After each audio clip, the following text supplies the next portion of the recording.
L'Hopital's rule applies to limits that are in an indeterminate form of either 0 divided by 0 or infinity divided by infinity.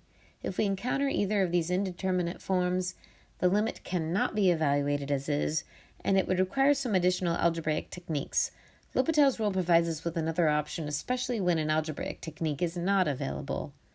In brief, L'Hopital's rule allows us to do this if we're attempting to find the limit as x approaches a of the ratio of two functions f of x to g of x, and we get an indeterminate form.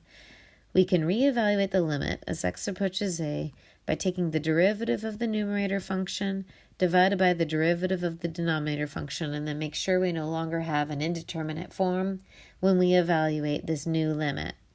In fact, we can keep applying L'Hopital's rule by taking multiple derivatives of the numerator along with the denominator until we get to a limit in which we can evaluate. Let's take a look at a couple examples here. This first example is a limit as x is approaching 1, and if we attempt to evaluate it at 1, we're going to get 0 divided by 0, an indeterminate form. So that means we can try L'Hopital's rule here. If we apply the limit as x approaches 1 and take the derivative of the numerator, the derivative of x squared minus 1 is equal to 2x using the power rule, divided by the derivative of x minus 1, which is equal to 1. This can reevaluate by substituting x as 1, and we're going to get 2 times 1, which is equal to 2. So this limit is approaching 2. Even though the function does not evaluate at that number, x is 1, the limit is approaching 2. And that's because we have a whole, or you could think of it as a removable discontinuity. There's a great algebraic connection here. If you evaluate the limit as x approaches 1, you can evaluate it with some other technique, which is great to confirm. If you can factor the numerator by a difference of squares, you'd have x plus 1 times x minus 1 divided by x minus 1. The factors of x minus 1 cancel, allowing us to reevaluate the limit as x approaches 1 of x plus 1, substituting the x value of 1. 1 plus 1 equals 2. And this, in fact, confirms the results of L'Hopital's rule. The next one here, we have a limit as x is approaching infinity.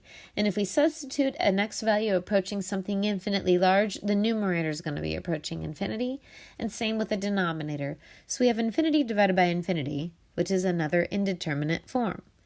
And this means we can apply L'Hopital's rule. So let's evaluate by taking the limit as x approaches infinity, find the derivative of the numerator, derivative of 3x squared, which is 6x, plus the derivative of 7x, which is 7, and the derivative of the constant 2 is 0, divided by the derivative of the denominator, derivative of x squared is 2x, and the derivative of negative 4 is plus 0.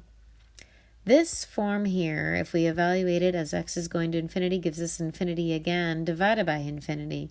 Infinity over infinity means we can apply L'Hopital's rule one more time. Let's find the limit as x approaches infinity. Derivative of 6x plus 7 is equal to 6, divided by derivative of 2x, which is equal to 2. This is going to the constant 6 divided by 2, which is equal to 3. So this limit here is approaching 3. There's another great algebraic connection.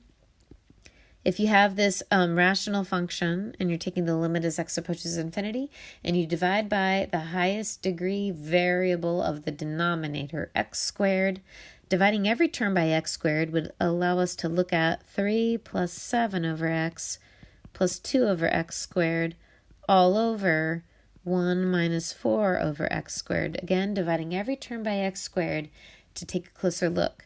Now this means every term with x in the denominator is going to now be approaching 0 because your denominators are going to be getting infinitely large and the numerator is constant. So those terms are going to be dividing by such a large number that they head to 0. This limit reevaluates to 3 plus terms heading to 0 divided by 1 plus a term heading to 0, which is 3 divided by 1, which is 3. This confirms L'Hopital's rule.